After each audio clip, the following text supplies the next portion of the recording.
keep trying again.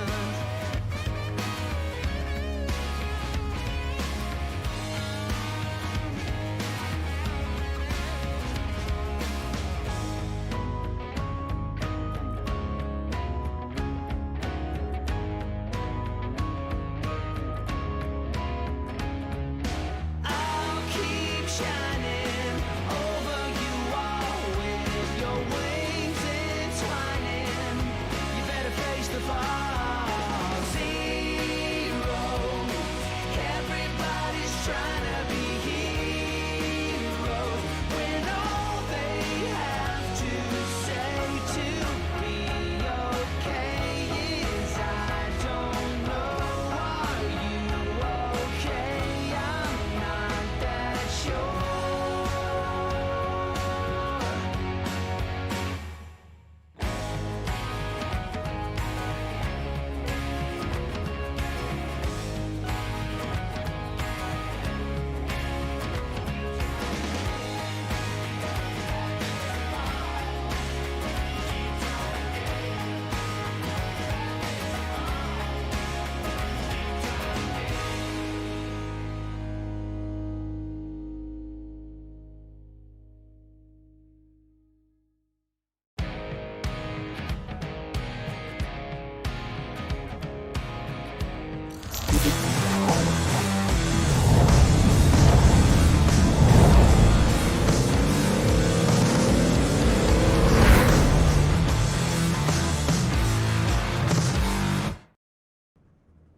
Hello and welcome to Chicagoland Speedway. Here we are for the Great Lakes Truck Series presented by Patti Engineering for the regular season finale. I'm joined in the booth by the one and only Bobby Carter. Elliot, how you doing? Feeling pretty good, man. We're in for a show tonight, I can guarantee you. Cutoff race, a lot of hungry drivers up front. Qualifying went really well, and like I said, gonna be in for one heck of a show tonight. Gonna be a fantastic show tonight. Gonna give you some of that starting lineup. Gonna go to row number 1. Our pole sitter, no big surprise here. 4 wins on the season, and your current points leader, the number 9 of Hunter Madalinas, will be on the inside, and then on the outside, you're gonna have the number 39 of Justin Mons. Quick note, that's Hunter's first pole this season, actually, despite the 4 win count. Lewis Woodall, who's come on strong lately, rolling off in 3rd. And how about Zachary Henry, another big name recently, putting on a lot of good finishes, rolling 4th.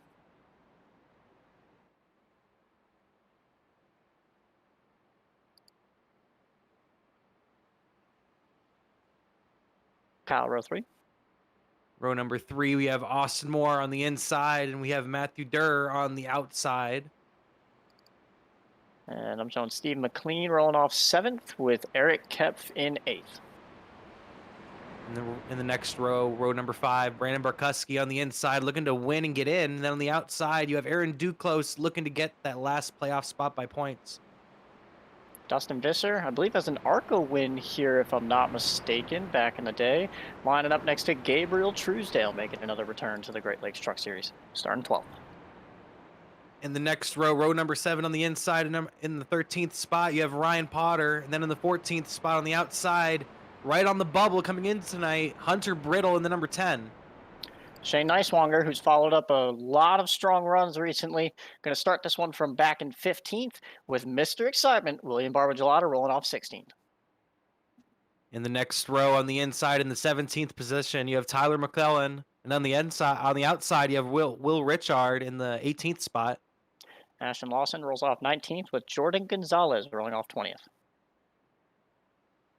We're about to take the green flag here at Chicagoland Speedway. Madalinas is going to lead him down. The pace car is about to pull off, coming off turn 4 here at Chicagoland Speedway. The regular season finale. Oh, he's not going to pull. Oh, no. Oh, wow. Really late turn off. My bad, folks. Green flag is out for Madalinas, and a great start. Everyone way back. Huge start for Madalinas, and the battles for second.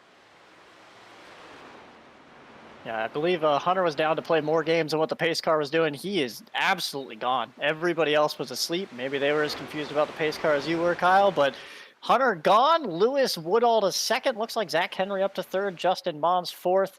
And I believe that is Austin Moore rounding out your top 5 to get this going and complete lap 1 this time around. Zachary Henry riding in that third spot. He's looking to get a good finish tonight. Oh, some heavy racing here between Mons and Moore coming through the tri-oval here at Chicagoland. And Matthew Durr, he's going to jump to the outside in that Xbox machine. Durr is very close to locking up a spot tonight. He's only a few points away from locking up a spot.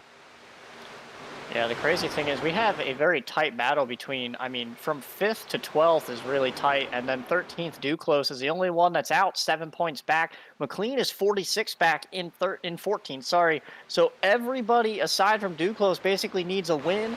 Duclos is about the only guy that can point his way in over Brittle, but you've got guys like Mons up here that if they win, they're in, and Duclos and Brittle are both out. So Brittle needs to try to find his way well ahead of Eric Kepf, who's another 11 points ahead of him. It's going to get interesting. We'll try to keep you up to date as the race goes on, though. Yeah, that's a driver definitely not to keep out of the conversation. A driver like Eric Kepf. Eric Kepf, he's only a few points to the good. For example, if he would wreck out early here, his playoff dreams very well could be done in that 63 machine. So you definitely need to keep an eye out for him if you're Brittle or Duclos. You can see they've all got about single file. We've talked about Brandon Markowski as well. He's one that needs to win. He's been very competitive in both the Cup and Truck Series, running about 9th right now, trying to make his way towards the front. But again, Hunter Madalena's showing the way. No competition behind him. You got to wonder, Kyle, is he maybe going to burn through those tires where everybody else might be saving a little bit? And we'll see him, start to drop back here and be caught by Zach Henry and Lewis Woodall.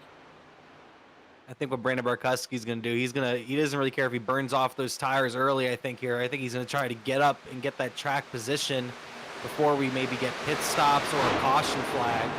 He's just going to try to set himself up with track position here early on in the race, which is one thing he's really struggled with ever since he's transferred over to the trucks, is track position early on in races. He works so hard to get to the front. By the time he gets to the front, it's already near the end of the race, and he's used up all his stuff.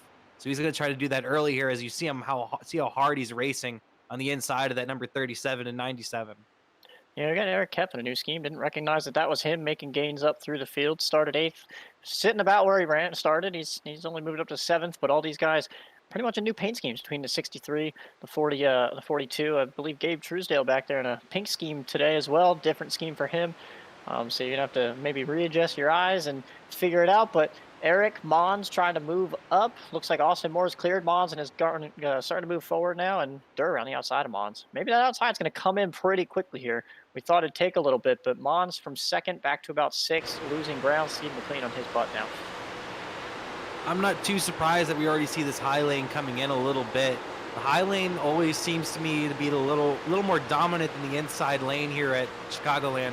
By the high lane, I mean like that middle high lane, not all the way up against the wall. But after maybe 5 or 6 laps, that lane really begins to come in a little bit. And by the end of the run, you're really going to see it come in. We're already about 8 laps in.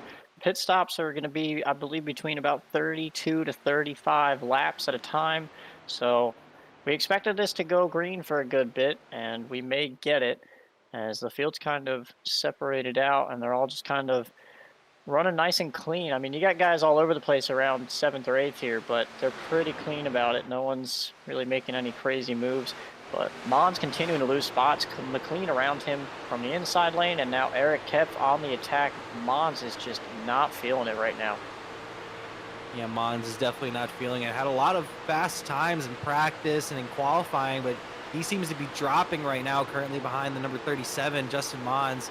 One of those drivers that needs to win a race to get in. Mons has been one of the strongest drivers all season, but he's also probably been the most unluckiest driver all season as you look on board with him. The focus in those eyes, Elliot. Yeah, it's got to be frustrating, but I almost wonder if maybe he's starting to save some tire here and see if he can take the long game out of this, because if this does go green for a while and you can save some tire towards the end of the run, that's going to be a big deal. These guys can run wide open, but running wide open lap after lap after lap is only going to wear the tires more. Maybe he's someone that was lifting a little bit more at the beginning of the run, trying to save a little bit, because at the end, that's going to pay dividends for him. That would be huge for Justin Mons or any driver that might be trying to just save their tires at the beginning of this run, because this is one of those tracks where tires are king. You save those tires at the end of this run, you're just going to fly past drivers. Or you can be like Hunter Madalinas and Lewis Woodall and Zachary Henry, who have a decent gap on these drivers here at the beginning of this run. And we'll have to see how much their tires fall off as you continue to see this battle with Eric Kep. And it looks like Markowski's going to get past him on the high side as he now cuts down low. And now he's going to face a battle with Aaron Duclos. And it looks like William Barbagelata right in behind him. A quick note back here, Ross Brockman running 24th after starting shotgun on the field in 26th, and in a new paint scheme this week, green and white scheme instead of the usual purple I believe he's been in recently. And I think that's just going to be a strategy call. Again, he comes in the highest pointed driver, 52 points to the good. Pretty much impossible for him to fall out at this point, especially with the less than 30 car field. So probably just a strategy call for him to come back and run at the back of the field and just make it through the race and finish where he needs to finish and then get after it in these playoffs. But interesting to see these strategy calls happen. You'd figure he'd want to be up there battling out, maybe try to seed himself a little bit better with a win or something, but he's just going to play it safe tonight and see where it brings him. Yeah, that's just the best he can do right there. Ross Brockman, of course, already locked in by when it comes points-wise, as a couple of these drivers have locked themselves in after last week at Indianapolis, just to name off the drivers that are already locked in by points. You have Brockman, Gavin Fitzgerald, Shane Nicewanger, Ashton Lawson, and William Barbagelata are all locked in by points. And then you have Matthew Durr, who just needs to get a couple of points here today, and he's locked in unless we get a new winner. Eric Kep, he needs a couple of points as well, and he'll be in unless we also get a new winner. And then right there on the bubble is where it's really close. You have Aaron Duclos, who's 7 points behind Hunter Brittle right now on the bubble.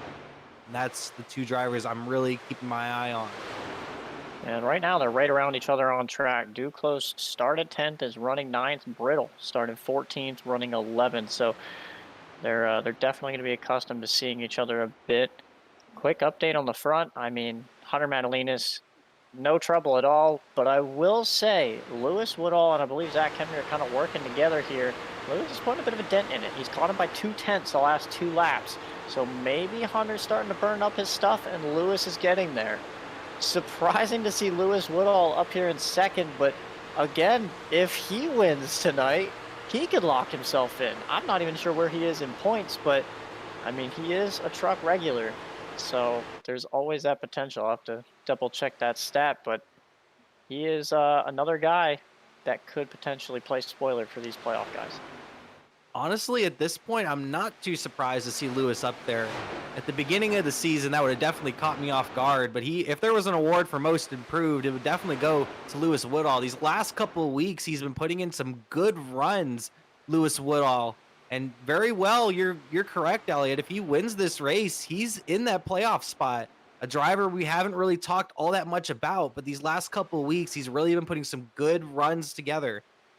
Yeah, he came in here 24th in points, and he really is the oddball out of this top 5, 6, 7 group. I mean, you know, you've got Madalinas 4 wins locked in. Lewis is the oddball that could come in here and actually win this race and play spoiler. Zach Henry, Cup regular, doesn't matter. Austin Moore, Cup regular, doesn't matter. Steve Mclean, on the point, I believe. Actually, he's out too, so he could also play spoiler. So you've got a couple guys in this top 5 that could really jump in and play spoiler. Matt Durr also pretty much locked in if he just has a solid finish, and then Mons is your other spoiler out there in 7th. But there's a few guys that are starting to creep up here that could play spoiler. But man, Lewis is kind of the one note. He's now 6/10 back to Hunter. Like, he is gaining on him lap after lap as well. So if Lewis can keep this momentum up and keep this long run pace up and not make any mistakes, he could potentially be a thorn in the side of a couple of these guys right off the cuff line.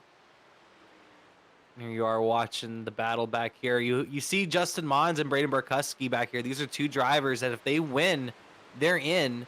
And then you have Aaron Duclos here, who's trying to just get away from Hunter Brittle. Hunter Brittle's right behind him in that number 10, that yellow, that like light yellow, pale yellow machine right behind him.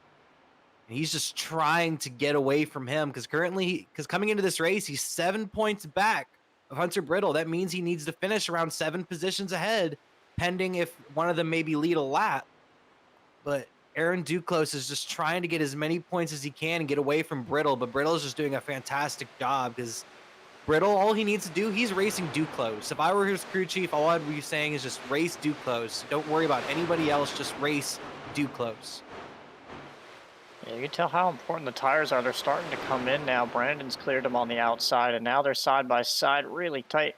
And they're going to break off the corner, but you can see that the guys that saved tires are now starting to creep up. You've got Mons is still even, but I believe Matt Durr was catching and battling Steve Mclean, and it looks like he's used his stuff up. And now Mons has recaught him, and this whole group is kind of stacked back up behind Durr. But the tires are coming and going. I'm talking about coming and going. Lewis Woodall, 0.5 to Hunter Madalinas. Ever so slightly is he getting there. We may have a battle for the lead here in a few more laps. Oh, he's chomping at the lead every single lap. That number 13 of Lewis Woodall, he's just putting together a great run. No matter what happens here today, like I said, these last couple weeks, Woodall has really impressed me. More that he's turned into more than just a lot of great saves. Like, he's the king of just saving a race car. If he's sideways, he saves the race car almost every time. But he's really proven himself these last couple of weeks to be a really good race car driver as he's driving down Hunter Madalinas, who has 4 wins on the season.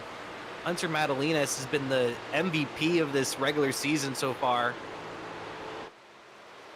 Just had a moment between Barb and Duclos going into the corner. I believe they may have caught bumpers there, and Barb got pretty loose. Everyone shakes out okay, but it hurt Duclos the most. He's going to lose a spot to Barb, and now Eric Kepf on the attack. So move Brittle up a little bit, and Duclos starting to drop back could be a sign of some trouble for Duclos. But so far, holding it together, just trying to keep Brittle in his sights. And if he could do that, he should be good to be able to move on into the playoffs. But, you know, he's also got to play that fact that maybe there could be a spoiler up there. I don't know how comfortable these guys want to be running about 10th or 15th and just hoping they can point their way in at this point. 2 big spoilers are Markowski and Mons, and you see it on your screen. They are racing hard right now for what it looks like to be the 7th spot. They are getting so close off these corners to getting into each other's doors. Looking to see if maybe Markowski can clear him off the corner this time. It looks like he will in the number 42, but Mons is not giving up. He's trying to stick at his quarter panel. It looks like he might drop back behind him this time, and he will. That's a great battle he got going on right there, right behind Matthew Durr. And I know Markowski might be a little frustrated. He's just trying to clear Mons and try to get up there as fast as he can. And that's just wasting time while they battle. Mons and Markowski with two drivers that look like they have some of the freshest tires right now. Looks like they might have saved their stuff. Even though we saw Markowski driving very hard early, he seems to still have something left of those tires. Yeah, Brandon's aggressive, but he's calculated. He's not just going to sit here and overdrive the truck for every lap that it's worth. So he's probably been sitting back there waiting. He knows that Durr's kind of worn his stuff out. He realizes that apparently the outside lane can make the inside super tight, and Mons can't really do anything about it. So he's going to try to get to the outside of Durr here. That looks like his strategy. But I'm almost wondering if maybe these guys going to the outside is what's hurting them, because Durr did that early on, and you can see that he has lost just a lot of pace. He was battling Mclean, and Mclean and Moore are now stuck together. So I wonder if running that outside early for Durr has actually hurt him a lot more than he thought it did initially, because it was helping him a lot, and now he has no pace left in that truck. So we'll have to see if these guys continue to try to run that outside early in the run, or if they immediately back out of that and go back to the bottom and just try to get all they can. Mons looked like he wanted to make it 3 wide there, but he didn't. Durr backed way out of it, and I believe Brandon will clear him now because of that. Just about. And he thought better of it right there. That was very close right there. I think it's a little bit too early to really make a move like that. I think Mons thought the same thing and backed off, but now he has Brittle all over his bumper. And we have a heavy battle between Durr and Markowski just continuing, but it looks like Markowski might be able to clear him right here, and he does. He's going to cut down all the way to the bottom, all the way near the grass. The number 42 machine, he moves himself into the 6th position.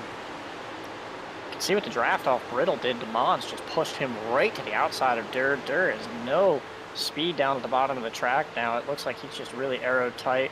Meanwhile, Mclean is now next to Moore as Durr loses 3 spots out of that exchange and is going to come under fire from Barber Gelada.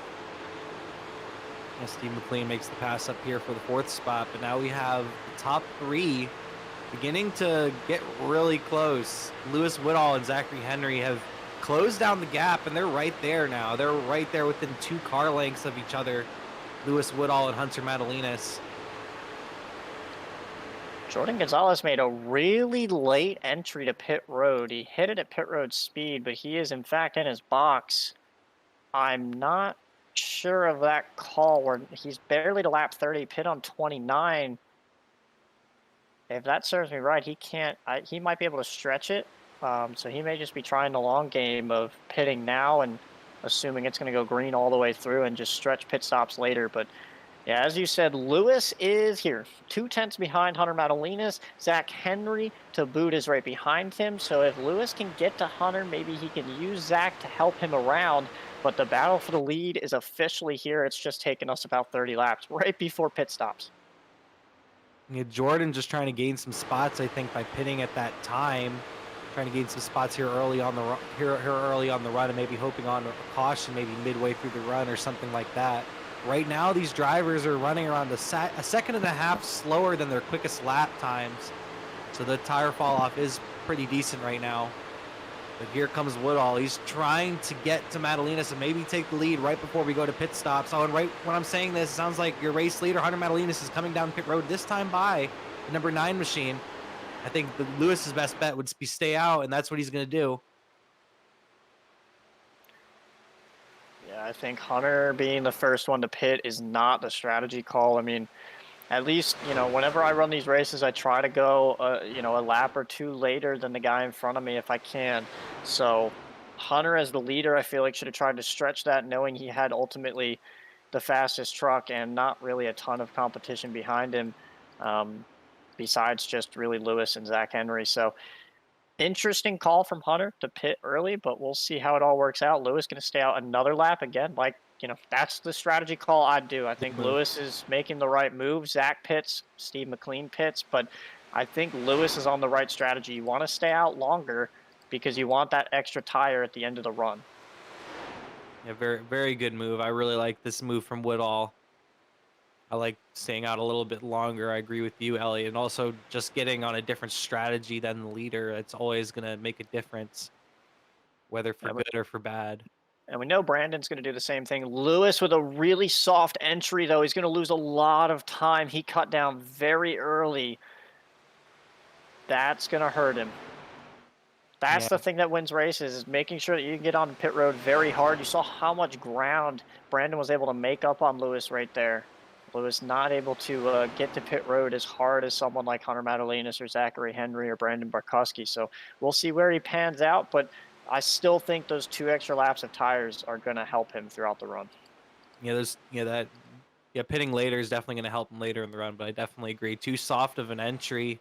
Just playing it a little too safe, I'd say, on that entry right there. I think he was just making sure he wasn't going to speed or wreck, because he has an opportunity to win here tonight, but like you said, just too soft of an entry, just went a little too easy. And Brandon Markowski, you saw it on your screens, how quickly he made up time coming on the entry at pit road. Yeah, Hunter Madalinas is gone. Zach Henry beats Lewis off of pit road. Dustin Visser, I believe he's a lap down. Sorry about that. Thought he was going to show up in about 4th. Damage on Lewis. Oh, man, he just blocked Jordan coming off pit road and got some pretty heavy bumper damage. You hate to see it. Woodall with some right bumper damage. You see it right there, the number 13. He turned right in front of Gonzalez to try to slow him down, and Gonzalez wasn't ready, and Gonzalez rear-ended him, and now Gonzalez has some pretty severe nose damage, I think, as well, as he's dropping back. There's the small mistakes that you make when you're in a spot to potentially win and you have a fast truck. You just got to minimize those mistakes, and unfortunately, Lewis is going to have to think on that one for a little bit. Still certainly not over, but that damage is going to be killer when all you're doing is running flat out.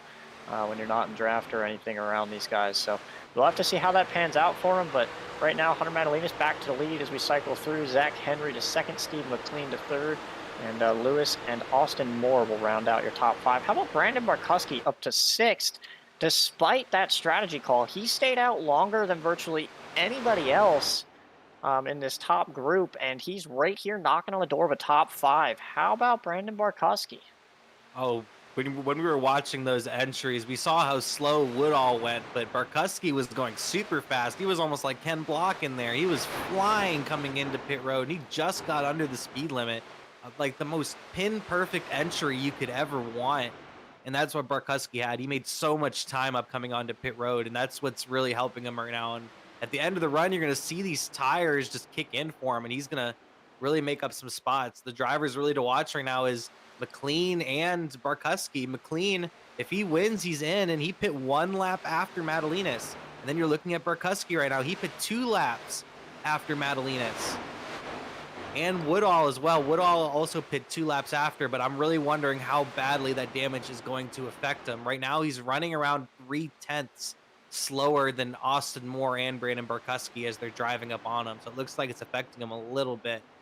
Speaking of damage, we talked about Hunter Brittle early on. He looks like he has some damage to the right side of his truck, and that may or may not affect him. Duclos has passed him since. He was running ahead of Duclos early on, and now he seems to be falling off a bit. We'll have to see if that damage affects the 10 truck moving forward, but so far still within distance as long as no one ends up winning this race to make the playoffs over Duclos. As long as he can see him, he's fine. We just can't let him get 8 or 9 spots ahead of him.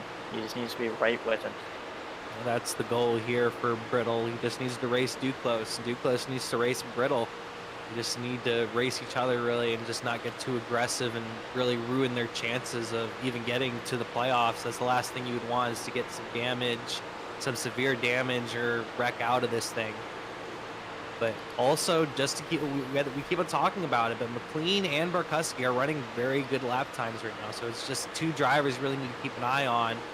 Oh, and this is close right here. Wow, that got close between Moore and Woodall in the lap car. I think that was, was that Truesdale? I couldn't tell who that was that they just passed. Yeah, that's Dustin Visser. Dustin Visser. Wow, that was some crazy racing. And here comes Markowski, it looks like, as well. This is some great racing you got right here for what it looks like to be the 4th spot. Yeah, it's a home track for Austin. He wants to try to put that thing in victory lane. He's not here for anything but a trophy. Again, Cup regular, same as Zach Henry, just trying to put together a solid run and take home the trophy. So he sees Lewis has that damage. He's going to pounce on it. Markowski right behind him. Fresher tires than both of the, well, not fresher than, oh, Lewis gets turned on the front stretch. Turn, and can Markowski make it past?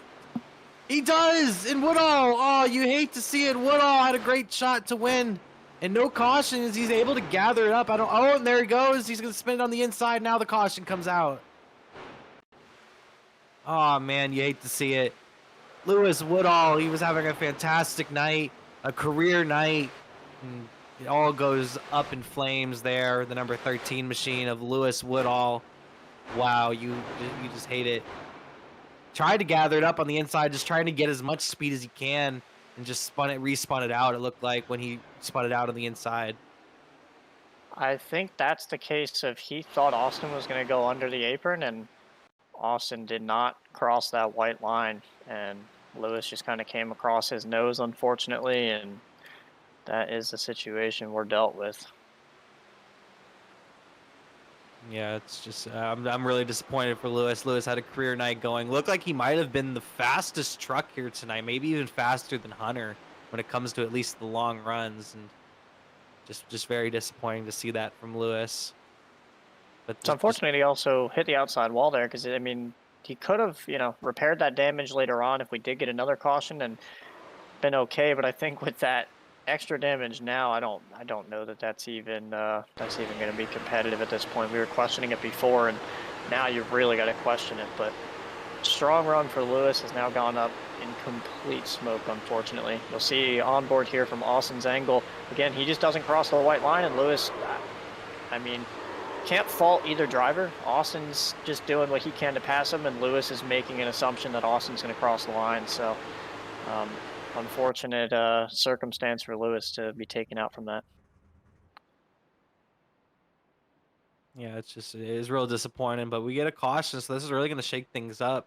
While you guys were looking at the replays, we had some pit road games for sure. So a lot of drivers faking on pit road, but we definitely had some takers as well. I think the first taker on pit road was Matthew Durr. I think we had Ashton Lawson and Austin Moore and James Shiflett and a couple other drivers on pit road. So it's going to be interesting to see how the tires are going to make a difference on this upcoming run to see if they can come through the field. And I think that's a good strategy for someone like Ashton Lawson or Austin Moore, because Hunter Madalinas is having a fantastic day, and try something different than the leader. I always do that in official races. Whatever the leader does, I usually tend to do the opposite, because that's going to give me my best opportunity to win the race. Yeah, again, Austin's here for the win. There's a couple guys that ended up hitting that were points guys like Matthew Durr, but a lot less for Durr to lose with a 24-point gap than anybody else. So, and he has 2 guys between him and the cutoff. So even if someone did win, it'd push Kepf to the bubble, and Durr would still be in by a spot, depending on where Kepf is in relation to him. But interesting calls here. It'll definitely flip some strategies over and see what happens. But I think that helps some of the guys at short pit. You know, Gavin has now cycled up to 7th, but he still didn't pit there. He started 23rd and was running about, I'd say, 15th when the pit stop started, and he's now up inside the top 10. So these guys like Jordan Gonzalez that tried that short pit are now sitting a little bit higher than where they were. So we'll see how these tires hold on for them, and we'll get to watch these guys start at the back like Matthew Durr and drive their way up through.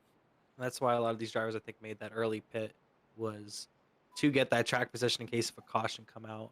And then I see you in the chat, Aaron. We weren't able to get the Twitch stream set up tonight, unfortunately, but they will be back up. We're still going to be doing Twitch streams.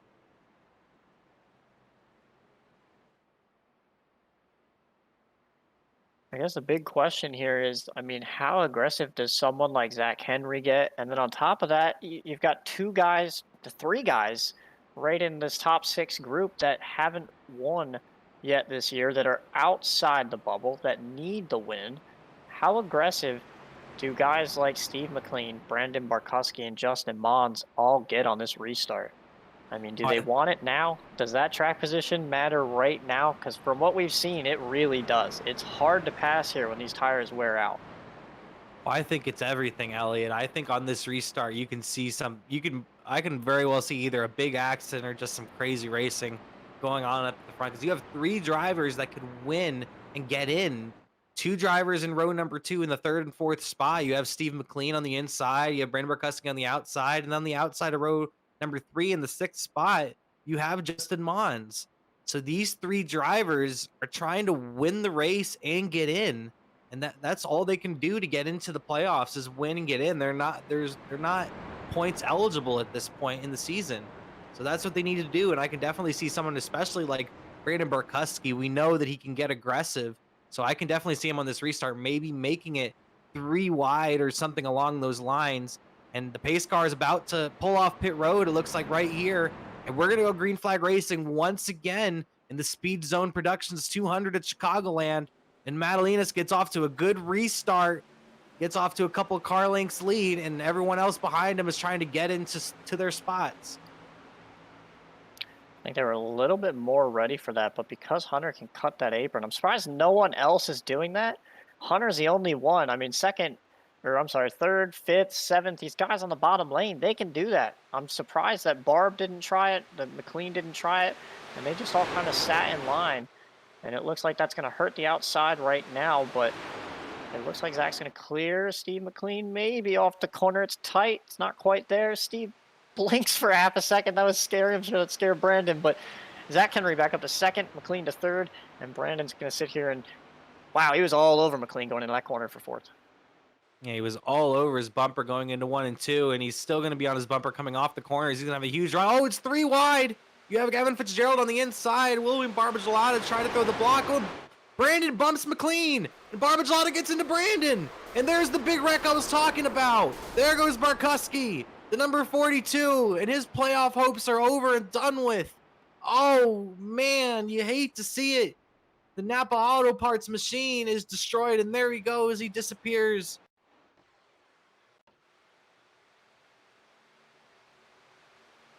How about the other guy that was involved in that, Mr. No Luck this season, Justin Mons? You're gonna watch him just kind of get pushed on the outside wall, and I mean that's gonna probably it's gonna do enough to him. Yeah, I've said it many times. Justin Mons has just been the most luckiest driver this season. Just zero luck whatsoever. And you saw it once again right there. We're going to get to this accident, it looks like right here. You're going to see it on your screen. You're going to see Brandon Markowski give a shot to Mclean coming into 3 and 4, give him a bump right there. And then Barbage gets into him. It's like having like an accordion effect. Mons gets put to the wall, and Brittle with heavy damage. I didn't even notice Brittle. Brittle might have some severe damage there, Elliot. Brittle, Nicewanger, Brockman all really hurt from this. Brockman obviously doesn't care. Nicewanger is probably not a big deal. Definitely a dampener on their night, but Brittle, that is not good for him. Again, 7 points over Duclos, who was able to sit to the bottom and barely avoid that himself. That is going to be interesting. Is Brittle down on power is going to be the question from this. I'm hearing him on the radio. It sounds like he has around 7 minutes of optional damage, and that's a good amount of damage if you're not on iRacing. That's a heavy damage. You see it right there on the right front. It's like that whole right front just kind of disappears. Heavy damage, and that is huge. This is huge for the playoffs. This almost, like, at this point, it almost gives Duclos the spot. As long as Duclos can keep it clean the rest of the way, it almost gives them the spot unless we get a new winner, someone like Steve Mclean. Yeah, I mean, we've ultimately eliminated the two major names. I mean, we keep discounting Steve Mclean, even though he's been up here all night running top 3 all night long. He's the biggest threat right now, but we really thought that Brandon or Justin Mons were going to be 2 big names that we'd have to deal with, but Brandon getting a little bit aggressive. I think that's Mclean wanting to save his tires, and Brandon saying, I'm not here to save tires, man. I'm trying to go to that front and go to the lead. I need to lead some laps and show that I'm here to win this race. And I don't think it worked out in Brandon's favor whatsoever at that point, but we're going to have to see what that damage on the back of Steve's truck does. It's not going to help him, that's for sure. It's only pushed in the middle, though, so it shouldn't be terrible, but it definitely has positioned that spoiler in an awkward way. So we'll have to see if he can keep pace with Hunter and Zach. I don't think it'll be too much of a hindrance, but any damage is obviously no good for these trucks. Yeah, Steve Mclean is just another one of those drivers like Justin Mons, because honestly, I really feel like Mclean and Mons deserve to be in the playoffs. They've really shown plenty of speed all season long, but just race in and race out, they just have such horrible luck. So I would love to see someone like Steve Mclean find themselves in the playoffs, even if it's via win, even though it's not by points, them getting in by the win. I feel like he just really deserves it, and he's going to really work hard for this win. Trying to go back and look at exactly how damaged Mons is, because I feel like it's probably pretty terrible. I was trying to just take a double look, but the way that he hit the wall was definitely not ideal. I thought maybe he may have just hit it flat and it didn't really kill the truck, but it looked like a bit of netcode between him and Markowski, or maybe he kind of flicked his wheel because he got nervous about the 42 snapping back up into him, and it definitely hit with the front before it hit with the side and then caught the rear, and the whole right side of that truck is torn apart. So big damage to him. I'm assuming absolutely terminal damage to the 42 truck. Shane Nicewanger looks like he's parked it for the day as well, and Hunter Brittle is still sitting on pit road. Actually, he's on track trying to get that thing, trying to keep him on the lead lap, I think. He's only 1 lap down, so he's just trying to keep it going at this point and see what he can gather by the end of the night. But yeah, he's now sitting back in 24th. So if Duclos can he's 15th, so he's not exactly far out, but if he can just manage a top 15 and Brittle's stuck back in the mid-20s, it's an easy in for Duclos, as long as Steve Mclean doesn't get up here and place spoiler. And quick shout out to that guy in fourth place. Gavin Fitzgerald started 23rd, and he's already up to 4th, driving a paint scheme for his dad's birthday. So happy birthday to Gavin Fitzgerald's dad. I hope you're watching, Gavin is putting on a show, and the green flag is out for Hunter Madalinas, and he has a great restart immediately, jumping all the way to the grass on the inside, and Zachary Henry has actually clear space for second. That's the first time we've seen that whole race. Well, Hunter picked the outside. I wonder if that was maybe to benefit Gavin at all, but Gavin did not get the memo of the 1-2-3 count and didn't really get the launch that I'm sure he wanted there. So he's going to battle Steve Mclean for this third spot. Steve is going to have the spot handedly, and they'll go into the corner all scrunched up. But now it's Zach Henry chasing Hunter Madalinas. Yeah, Zach Henry, he's been running in that top 3 all race long. Earlier, Woodall was in that second spot, but now it's Henry in that second spot, and he's looking to maybe keep up with Madalinas. Leeson's 3 wide. Wow, 3 wide for the second spot for a second there. Yeah, fresh tires. Matt Durr, Austin Moore, they're not wasting time. That's Eric Kep that they threw out the middle. Ashton Lawson, I believe, pit with them. I think he's got fresh tires too. So all 3 of these guys charging up through the field. Here's Durr to the outside of Barb. He is coming.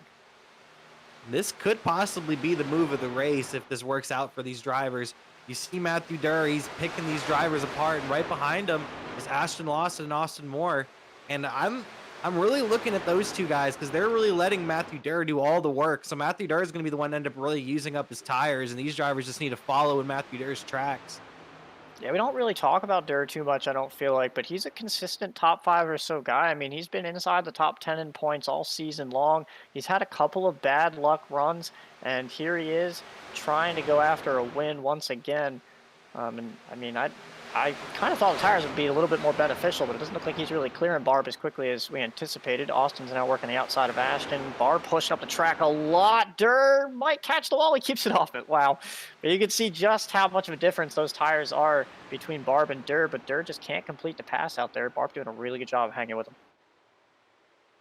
Barb is doing a fantastic job fighting on the inside. But I've said it, the first couple laps on fresh tires, the inside lane is just quicker than the outside, and I think that's what maybe Matthew Durr is facing, because William Barbagelata doesn't have too many laps on his tires if you really think about it. We've been getting a decent amount of cautions lately. Well, I want to say he maybe has around a little over 10 laps of green flag laps on his tires. Matthew Durr has, what, 5 laps on his tires? So not a huge difference in tires, really. But Matthew Durr finally completes the pass. And I think on the long run is where we're going to really see the difference when it comes to Matthew Durr, Austin Moore, and Ashton Lawson when it comes to their tires. They're going to really kick it on near the end of this run. Yeah, I think the other thing is, I mean, Matthew Durr has a lot more experience of that outside lane versus the inside lane. I believe Barb may have just gotten really loose there on exit, saves it pretty well and gets in behind Austin Moore. But remember, Durr was the one that was working the outside lane before basically anybody else was in 1 and 2. So no surprise to see him go right back to what he knows. Now he attacks Gavin Fitzgerald on the inside. He's going to run right on his bumper there. And Austin cuts a dog leg, and you can see how much ground he gains to Durr. But these guys are definitely going to make their way up to the front. It's just a matter of when. As you can just see the tires on Gavin. He's on older tires than all these guys in front of him, too. You can just see how much it pushes. And there's Hunter Brittle to the inside. Severe engine damage to the 10 truck. Going to be a painful night for him, just going to soldier on. I'm looking at the current results right now. Duclos is in the 17th spot, and Brittle is in the 24th spot. So that is... That's your gap. That is 7 points right there. So, yeah, Duclos, let's gain a couple more spots and make it a little bit more comfortable than where we're at. But, you know, he's got 60 more laps to do it or so. We're only closing in on halfway here. He's got plenty of time to make his way back up through here. I think he's just playing it safe because he knows how aggressive they just were. Wow, Ashton and Barb almost get together, and Barb's in the wall, and they are still aggressive. So I think Duclos is playing it safe and just trying to make sure that he has a top 15 at the end of this. Yeah, some great racing right here. You see Lawson. That's the number 67 of Will Richard, or is it Richard? How do you say his last name? I'm going to go with Reichard, I believe. Reichard, okay. Well, it's R-E-I, I believe that's, you know, the German Reich-ish. I don't know. That's how I'd pronounce it. We'll have to ask him. Maybe he'll get a top 3 and we can interview him, but I'm going with Reichard. I guess he's on fresh tires as well. I wasn't really paying attention to everybody that pit, but I believe he did pit too. Lewis Woodall's worked his way up there. He's right behind Barbagelata as well. So maybe Ashton wasn't one of the guys on super fresh tires, and he just drove his way up through here. But Will is obviously, I believe he may have pitted on the last caution there, and he's driving up through here with a vengeance, going for 6th on Gavin Fitzgerald now. Oh, Will and Woodall both have fresher tires than Matthew Durr in those. Oh, that was he close. tried to clear 67. himself. Slide job. Slide job. I heard Dale Jr. in my head just screaming that when he did that. You know Gavin's got to be frustrated. Gavin having a nice clean race, came from the back, drove all the way up to a top 5 spot just to get kind of cleared right there. So a little bit of frustration probably on Gavin's side, but Will's going to keep it going forward. He's got those fresher tires. You see everybody got backed up behind them now, so this might get a little intense for a little bit. We have like a little mini pack here. I think you see Anderson Bowen there, and here comes Alex, our co-commentator. Alex in his first Great Lakes appearance. He started in the very back, and here he comes. He's coming on the outside in that All-American scheme. Yeah, he's gotten lucky with these cautions. I mean, he's had pace all night, but he hasn't really done much with it. And now these cautions have kind of brought him back up here. I'm not sure where he is on tires. I'd have to check, but he's making his way up through here, maybe saving a set for later. So we'll see if his name becomes something in the bucket. Meanwhile, Zach Henry losing a spot. Austin Moore on the attack up to P2, trying to charge towards Hunter Madalinas. Remember, Austin and Matthew Durr, fresh tires over Hunter Madalinas and Zach Henry. So here come the tires. Here they come. This is some good TV right here. Austin Moore, he's charging on the number 9 of Hunter Madalinas. Hunter Madalinas has led basically every lap of this race in that number 9 machine. He started on the pole and he's led the whole thing pretty much, if we exclude the pit stops. Madalinas leading, but here comes Austin Moore. He wants the lead. Austin Moore, he's ran a great season over in the Cup Series and in the Truck Series in the races that he's participated in. And he's just been another one of those drivers that has had severe bad luck in a good amount of the events that he's been in.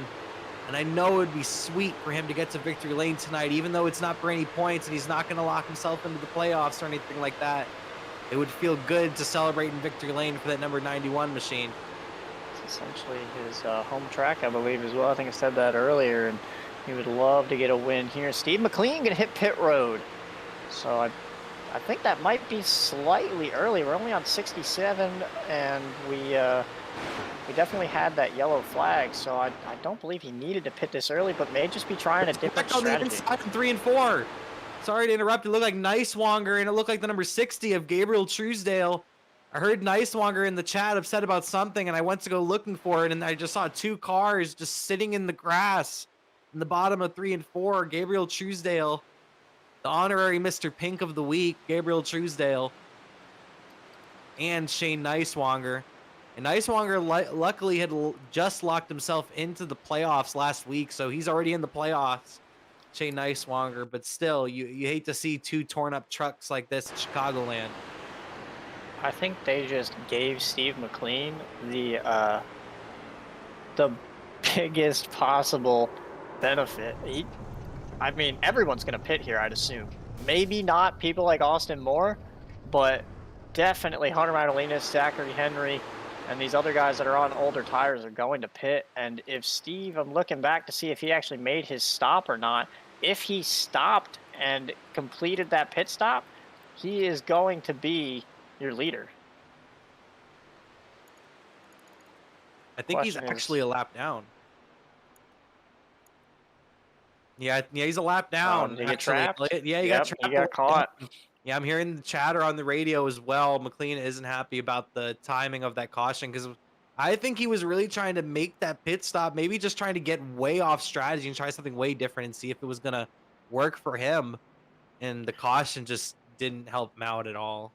Yeah, I didn't see where he was in the order, but he is, in fact, trapped a lap down. Will Reichert's going to stay out here and at least lead a lap, if not just stay out on track. Everybody does, in fact, hit pit road. I believe that Steve's probably going to want Will to pit here so that he can just stay out and get the free pass. And Will is saying sorry, so I'm not sure if he's going to. And if he does not, then Steve Mclean is going to be in a bad spot. I think the number 67 is going to stay out here. I think Elliot. I think he's going to I think that's what the sorry in the chat is for, because he's gonna end up keeping Steve Mclean a lap down. Steve Mclean is one of those drivers. If he wins, he's in, and he's just been so fast, and just like the bad timing from that pit stop is gonna trap him a lap down. We're gonna see if the 67 ends up coming down pit road. Will Ricard.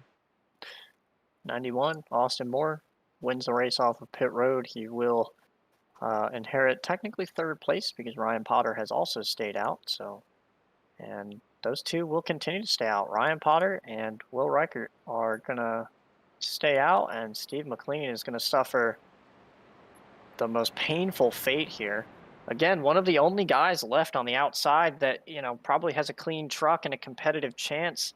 A lot of these other guys have been either involved in something or just haven't had the pace that, you know, the 9 and the 77 and the 91 and these guys have had all night. So unfortunate for Steve, but again, just over halfway. Always a chance to jump back in it, but it's going to be a lot of trucks to have to go back around. Fortunately for him, there's only one other person lap down. It's Hunter Brittle, who is severely underpowered. So he will be racing himself for the Lucky Dog. Yeah, he's going to be hoping on a quick yellow, though, Elliot, just so he can try to get that track position as quick as he can. But we ended up having two drivers that stayed out. The number 67 we mentioned, and also the number 99 of Ryan Potter. Has pretty severe damage to that right front, so it's going to be very interesting to watch him on this restart here to see if he's able to get up to speed as quick as these other drivers. Yeah, we don't talk about Ryan Potter very often, but he runs a lot of these truck leagues, and he's been pretty quick. I've seen him over in CDRA, the Court Truck Series, so he's definitely a competitor and out here to try to spoil some nights, but we'll see how that damage really works out on the 99 truck and if he can maintain any type of speed, because, yeah, that front end is pretty pushed in around that tire, so we'll see how much that hurts him. 67 looks super clean though, and only has a few lap older tires than a lot of these other guys. So if he can get a Hunter Madalena start, get to the inside, get around, and maybe the 99, 99 can play spoiler and hold up the whole outside line. But another quick note: Ross Brockman, P6. How about that? I was literally about to say that. I'm thinking in my head, hey, Elliot, look who's in row 3 on the outside. How did he get there? Mr. Ross Brockman in that bright green and black Rowdy Energy machine. He's been riding in the back most of the day, but all of a sudden he finds himself in the 6th spot. Well, I mean, I told you we were in for a show. We had all these guys that were outside the playoffs trying to get themselves a win. They're all kind of wrecked or hurt now, and Ross Brockman's like, well, now that's all done. Let's see if I can sneak a win in here. Hasn't won yet all year. Most competitive guy outside of the guys that have won races. Been top 5, top 3 in points all season long. Cap off the regular season with a win, see if he can go into the playoffs with some momentum. But up here in the top 6, and we'll see what he can do with it. I think the really big key to Brockman just having as great points season as he's had in the regular season is he just takes care of equipment. He's always just takes care of his truck. He's always there near the end. But as I'm saying this, we're going to go green flag once again. The pace car pulls down pit road, and the number 67 of Will Ricard is going to lead him down to the green flag, and Ryan Potter's right there on his outside. And here comes Madalenas and Moore. Will we have 3 wide going into turn 1? It looks like we might. Madalenas jumps to the high side. It's 3 wide for first place. Austin Moore is really loose. Wow, I can't believe he saved that. Will did not get the jump that Austin anticipated, didn't go to the inside, kind of stacked up the inside. Now he's going to block Hunter the outside. Hunter Madalena's 3 wide around the outside lane, going to pass all of them for the lead. It was 3 wide, 2 deep for a second there, like we were at Talladega. But Hunter Madalenas is back in the lead as we have a big battle for the 2nd spot. It looks like now Austin Moore all the way up high, trying to keep up with Madalenas, and he's right on his bumper going through 1 and 2 at this point. Madalenas gets loose. Austin Moore is right there. And yeah, Austin couldn't do it. Look who's coming now. Look at Gavin Fitzgerald. Look at Gavin. Where did he come from? Austin couldn't do it on the inside. He's going to the outside. Sorry, Kyle. But yeah, Gavin up the middle. He's 3rd. Did he take tires? Because he came from nowhere. He was in 10th on that restart. He's in 3rd place. Where did Mr. Fitzgerald come from? Gavin Fitzgerald. That birthday blast. He's up to 3rd place. Brockman wants none of that. He's back to about 15th. He's let everybody go. Said, I'm good with this, guys. Everybody go ahead. Side by side for the lead, going down into 3. Austin Moore and Hunter Madalenas don't want to give it up. Gavin Fitzgerald is still P3. Oh, Ashton Barb! Alex Kolonikis! Will Ricard! He's flipping over! Oh man, William Parmigiolata! A lot of destroyed trucks. Ryan Potter's involved. I mean, Oh, I don't want to say it, but I think I have to say it. Barb just ran Ashton over. I mean, Ashton gave him a half a lane, and Barb said, "I'm gonna try to use it," and it wasn't there. yeah, you're seeing it right there. There just wasn't space, and Barb and Lawson made contact. Lawson able to hang on. Fantastic job from him, but Will Ricard in the 67 goes end over end in the number 67 machine, flipping a lot of damage to Alex Kolonikis. Wow. Well, that's what Brockman was laying off for, I'm assuming. And Tyler McClellan, Ryan Potter involved in that, just trying to avoid Barb. Aiden DuPont also involved.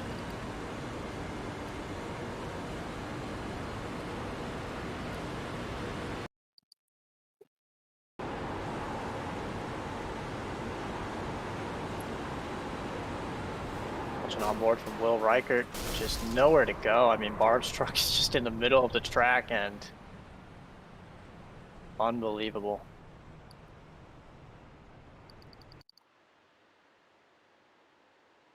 Alex Kolonikis went for a ride too in the number 22. Our broadcast partner here. He went for a ride. Yeah, he was making a run. He drove all the way from the back, and he was making a run. Got himself into the top 10. It looked like. And you hate to see it. He had a lot of speed in practice. I don't know what happened in qualifying. I don't know if he made a run or not. He finally got himself here at the front and got caught up in that incident. But once again, fantastic save from Ashton Lawson. Just phenomenal, and he keeps himself in this race. Brockman dropped to the back and used that as his way to just hit the brake and not sustain any damage. So good on him. Steve Mclean, I believe, is going to get his lap back here. So he's back on the lead lap, got his relatively quick yellow. That's about as quick as it can come tonight. Only about 7 laps through that run. And he's back on the lead lap, so let's see if he can make the charge up from about 20th. But, man, the hits keep coming tonight. Wow. Cautions breed cautions. I've said it almost every race this season. And even it counts here at Chicagoland as well. Chicagoland usually produces really long green flag runs, and we've seen a couple of good green flag runs here today. But cautions breed cautions. Here we are in the second half of the race, and it's happening once again here in the Great Lakes Truck Series. Yeah, I think this track just promotes, there's guys that are going to run wide open, and there's guys that are going to try to save some tire. And between that, you get the Markowski incident, you get this Barb incident where, you have guys that are going to be, let's be honest, Barb and Markowski are probably some of your more aggressive guys. Ashton's just trying to fill a lane and, ride behind Gavin. They really didn't have too much. They had a little bit of a gap there. So I'm sure Ashton was just trying to save a little bit of tire at that point and say, I'm content running about 4th. And Barb was not. Barb wants to go forward. And I fully understand that. But at the same time, you're running people over. So it's hard to gauge it going into a corner when someone's going to lift when you can run wide open. So unfortunately, we end up with what we've got. But what we have is Austin Moore, Hunter Madalinas, Gavin Fitzgerald, who has come from the back of the back, Ashton Lawson, who came from about where he started as well, and Matthew Durr rounding out your top 5. We're set up for a great race to the finish, I think, here, Elliot. And these drivers in the front have been very ready for this restart. They've been neck and neck for the last 2 laps under caution. So they're ready to get back racing, and this is going to be phenomenal. Madalinas and Austin Moore are going to be neck and neck on the start of this, and let's see what happens with them. I don't think Austin Moore has restarted on the front row yet. No, but what surprised me was Will didn't go to the apron last time, and I guarantee you Austin knows how fast Hunter is, and he knows that Gavin's probably on a little bit fresher tires, so he will go to the apron, and he's going to try to distance himself out. We'll see how that works for him. But that was what surprised me about Will. Like, Will, I don't want to say he stacked anything up because, I mean, Austin was the one that drove right up on him, but Will didn't go to the apron and give himself an opportunity to be out ahead of those guys. Maybe he was worried about the draft being too much on the backstretch, but we'll see what Austin does. Maybe he'll attack the front stretch like Hunter did and just cut that dog leg, go onto the apron, and try to break away here. Yeah, I think that would be Austin Moore's best move in the number 91 machine is we're going to take the green flag. The pace car is going to pull off, and the green flag is going to come out for Austin Moore. Austin Moore leads him down to the green flag, and Madalinas is going to keep up with them well on the outside. But Gavin Fitzgerald with a good restart as well, and he's going to pull into the third spot right in front of Lawson. Lawson dives down low. It's going to be a battle for third. Now we have a battle for the lead as well as Madalinas pulls to the outside of Austin Moore. And here comes Zachary Henry as well. 5 drivers under a blanket already. I mean, maybe Will just knew something that I didn't because nobody else has been able to do it. 3 wide for the lead. Here comes Ashton. He's got tires. He wants it. Mr. Ashton Lawson, last time we were green flag, he was almost spinning and everyone was wrecking behind him. And now he's battling for the lead in that Jeff Gordon Rainbow Warrior Ford. He's on the inside of Austin Moore and Madalinas is on the outside. He backs off that time. I don't know that I would have backed out of that. You got to keep up the momentum and keep going. Now he's under attack by Zach Henry. Austin under attack by Hunter Madalinas, who goes to the inside. Gavin's just watching this like, go ahead, wear out your tires. I'll get you in 5 laps. But Gavin to the inside of Austin. Austin backed up the corner. He's going to try the undercut on corner exit. May or may not get there. Hunter's going to have to throw a block down in the front stretch. Austin to the outside, though. Austin Moore jumps the almost contact coming out of the tri-oval. Austin Moore on the outside, Madalinas on the inside. The battle is for first. Like you said, Elliot, Gavin is just sitting back watching. But here comes Henry, Zachary Henry. So now there's a battle for the third spot. Zachary Henry on the inside of Fitzgerald. While the battle continues for the race lead, and Matthew Durr has entered the conversation. Yeah, we haven't talked too much about Zach Henry. He's been strategically up here the whole night. Matthew Durr's back there with Ashton Lawson. Lewis Woodall is back in the mix. He's in 7th, fresher tires albeit, but he's up here. And Aaron Duclos up inside the top 10. Again, Hunter Brittle with his damage and all the stuff that's happened tonight running 20th. That's a 12-point gain over him for Duclos. That puts him into the playoffs as long as someone doesn't come up here and spoil it. But there's no one to do it. It's Austin Moore, Zach Henry, 2 cuppies, and Hunter Madalinas, who's locked in, and Gavin Fitzgerald, who's essentially locked in on points. Don't count out Woodall. Woodall's still right there. He's passing Lawson on the outside. Lewis Woodall with all that damage. He's been getting it repaired all race, and he's kept himself in the race. He was running 2nd earlier, and now he's right back here in the 6th spot. Yeah, you got to question if he'll be able to actually make that work if they're on the same set of tires with that damage late in a race with how aggressive these guys are going to be. But still a fantastic run to see Lewis right outside the top 5. Despite how this race has gone for him, he has stayed with it, and he has a chance to potentially get a top 5 out of it, if not better. Oh, almost a wreck right there. Almost contact between Lawson and Woodall. Very close racing between them right now for what it looks like to be the 6th spot. Aaron Duclos right behind them in 7th. In 8th, I mean. Aaron Duclos right there on the bubble currently. If by my calculations, he's around 6 points to the good right now. So he needs to stay where he is. He's currently around 6 points above Hunter Brittle on that bubble. Yeah, it looks like Austin Moore's kind of separated himself now. Zach Henry can't really do too much about it, but Zach is really good at saving tires. We've seen it at Auto Club, and we've seen it at other places. He can definitely outplay you, so Austin needs to be careful. Speaking of Duclos, making grounds. He's around Ashton Lawson. He's looking to attack Lewis Woodall now, and he is not content with where he is. He knows he needs more points, and he needs to try to keep guys like Lewis Woodall from trying to win this race. If no one else can do it, he's here to do it. He's going to gatekeep his own position by trying to get around these guys. That's a good strategy right there for Duclos. Just try to race Woodall at this point because he's the driver up here near the front that could win and get in. So at this point, try to race him and at least slow him down a little bit. Do something because Woodall has decent speed right now. I'm interested to see how he is at the end of this run because of that damage. But right now, he has decent speed. And Zachary Henry's diving for the lead to the inside. Zachary Henry going to the lead right underneath Austin Moore. Zachary Henry hasn't led a lap all day, but he's been running in the top 3 most of the race. And now he's battling for the lead, and Madalinas is right behind them. Can this be a 3-way battle? These guys are very quickly catching the tandeming duo of Shane Neiswanger and Hunter Brittle. That may or may not play a factor. We'll see what they do on the backstretch here. They're going to catch them at least going into 3, if not down the back. Looks like they're just going to stay to the inside, out of the way. That's going to hurt Zach's momentum, though. He can't really go anywhere. Austin Moore clears him, and now it's Henry and Madalinas side by side into turn 3. Gavin Fitzgerald is still here. He's not going to let this go. He's just chilling there in 4th, going to save some tire or maybe go after these guys a little bit later. think that's what Gavin's been doing the whole time. He's been just waiting right there. He hasn't even tried to battle anybody. He's been just waiting and hanging out. And if someone wants to battle him, he's just giving him the spot. So I think he's just trying to save his tires possibly for the end of this run.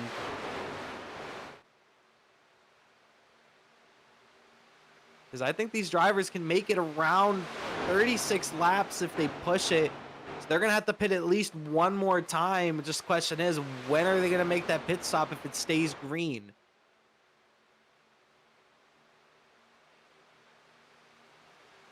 Yeah, it'll be interesting to see. You can see this draft is really hurting Austin. I thought for sure maybe he'd have the better tires to drive away, but it's not doing anything for him. Hunter and Zach are right there. Gavin's also there, and Austin just can't really break away like we saw Hunter Madalinas do early on. So I don't know what you really do at this point if you're Austin Moore, but right now he's still showing the way, and he's got Zach attacking Hunter Madalinas pretty hard here.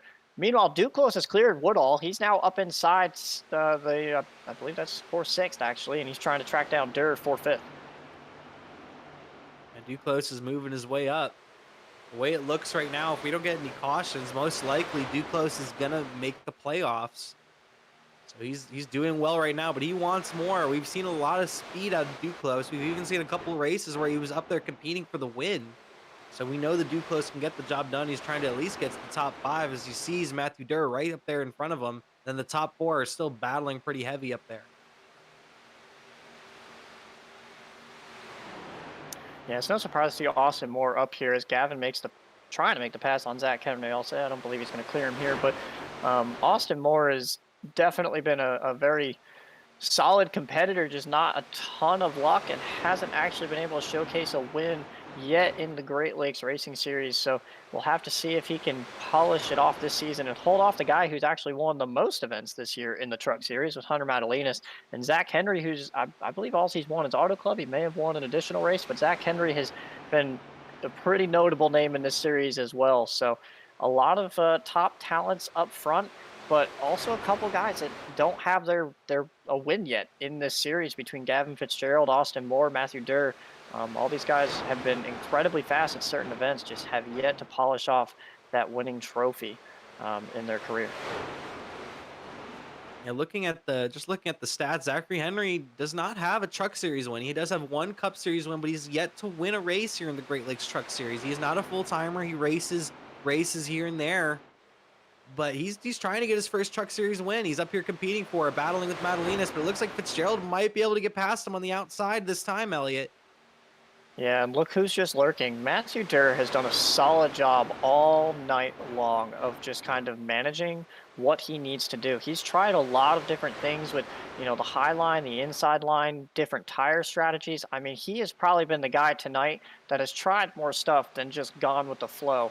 And it's put him in a solid spot, contending for a top 5 right now, potentially more. And it looks like he's saved enough over this run. And don't count out Aaron Duclos. Aaron Duclos has really been picking up a lot of momentum recently, and he has a chance to put himself into the playoffs tonight, and he may be able to do it with a win. Notice all these guys are catching each other right now. They were all spread out, but it looks like the leaders have started to eat their tires up, and Hunter's doing basically what he did at the beginning of the race, where it looks like now Austin's kind of separated himself. Gavin's right there, but it looks like Hunter's tires are starting to wear out, and these guys are all in attack mode trying to get around Hunter. Yeah, because if you noticed on that initial run, the first run of the race, which was, I think, the longest green flag run we've had so far, Hunter fell off pretty hard at the end of the run. He had around a 1.5 seconds, a 2-second gap on Zachary Henry and Lewis Woodall at the time, and they cut it down in just a few laps. So Madalinas might not be as strong on the longer run as a lot of these other drivers. We know that Zachary Henry has a lot of speed on the long run, and he's right there behind Madalinas right now with Gavin Fitzgerald and Matthew Durr closing up quick. And Ross Brockman, he's charging now fast too. He's challenging Duclos. Brockman was outside the top 10, I think, on that restart. Now he's up here to 7th. Yeah, he gave up a lot of ground when that one wreck happened, but I mean, Brockman we know has speed everywhere. He is just, I think he's kind of your secondary Eric Kepf, if I may say so. I mean, he comes in here and he is just very, very consistent, but maybe even more calculated than a lot of guys give him credit for. He is always up at the front by the end of these things, and that's why he is the top guy in the points right now. That doesn't have a win, at least. and why he's definitely going to be a factor in these playoffs. But I think he really needs to focus on trying to win some of these races. I don't think he's really aggressive enough in most cases to go out and win, which is why Hunter has gotten the upper hand on him at places like Charlotte and Homestead, where Brockman maybe didn't have the tire or just didn't have the aggression to really try to hold Hunter off. But right now, Brockman's showing why he's so good in this series and why he's going to be a contender for this championship. This is some great battling we have here for second. Madalinas is holding these guys up just a little bit.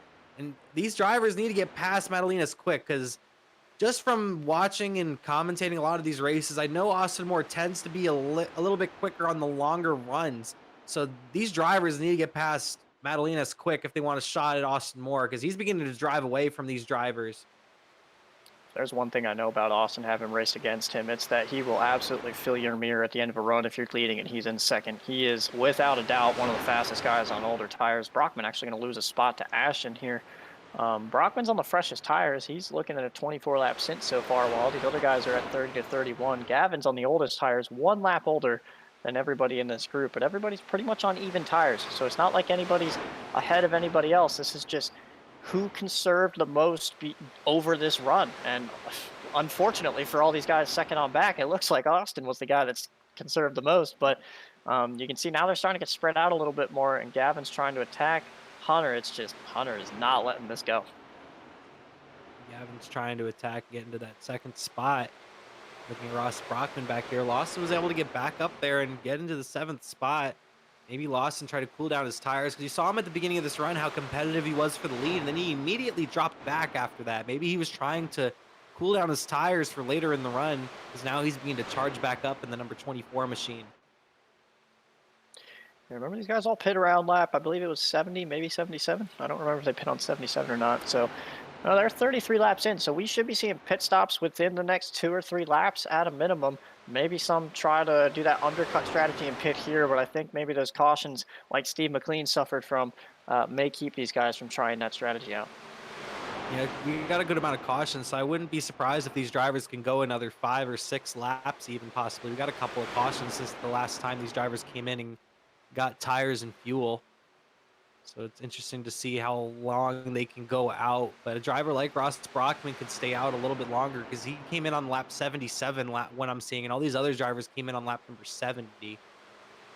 So Speaking of, Ross Brockman, Eric Kep, Ty Smith all hit pit road that time by. So Ross Brockman, we see this every week from Ross, though, with a tire strategy. He's either the guy that stays out the longest or undercuts the field. So no surprise to see him be the guy change the strategy up. And he was right behind this pack.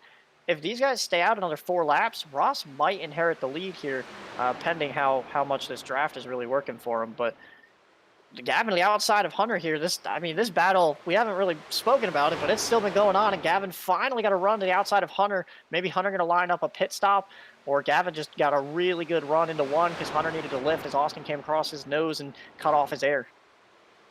And I think that was and here comes Hunter. He's coming to pit too. I think I was about to say, I think that was a genius move from Brockman, because if we were getting a full fuel run, that might not work out, but we're not getting a full fuel run. These drivers are coming in at lap 103 and 104. That's only 20 laps instead of 35 laps. These drivers might not have enough time to get back to the drivers that did that early pit. So this is a great strategy from both Madalinas and Brockman to put them in a position to win the race. And I'm expecting more drivers to probably come in this time, because I think Gavin said he's coming down. Austin Moore is coming down as well, it looks like. Zachary Henry, Ashton Lawson, Matthew Durgett. Whoa, Lawson! They all pushed it really hard. I believe they all made it. But like you said, yeah, the plateau with the tires, because it's only going to be a 20 to 24 lap run for some of these guys. I mean, the plateau, you're missing that last 10 laps of the stint. So, I mean, the tires are going to be a lot less crucial in this scenario. We may just see guys run basically wide open as hard as they can right out of the gate and see what they can do. But 20 laps is still 20 laps. We're going to see exactly who can be patient and who can't be. Duclos stayed out, led a lap, I believe, which may or may not help him. We do score points for leading laps, and that will be a benefit. I believe Brittle did the same thing early, though, so it was just kind of Duclos maintaining with Brittle at that point. Lewis Woodall undercut Oh, he has not pit yet. I'm sorry. He's 37 laps into his stint. I thought he undercut everybody. He's going to stay out and lead a couple laps here. And I believe he'll probably pit this time or next time by. Anderson Bowen's the only other guy on that strategy staying out. 31 laps into the run, running second. We'll see if he pits soon here, too. Ross Brockman, he's currently in the lead out of the drivers that have made that last pit stop. And here comes Lewis Woodall down pit road. Ross Brockman's currently in front of Madalinas, but Madalinas, he's looking to get past him here in a moment. He's charged back to his bumper. Madalinas came in around 3 laps after Ross Brockman, and he's right there on his bumper, and I think Brockman moved out of the way for him there, it looks like, coming off of 2. Madalinas will get to his inside coming down the back stretch. It is no surprise that these are the two guys that have pretty much battled for all these 1.5-miler races. Brockman just doesn't really seem to have the pace tonight, and I think he realizes, hey, I pit early. I'm probably not going to go out and win this thing.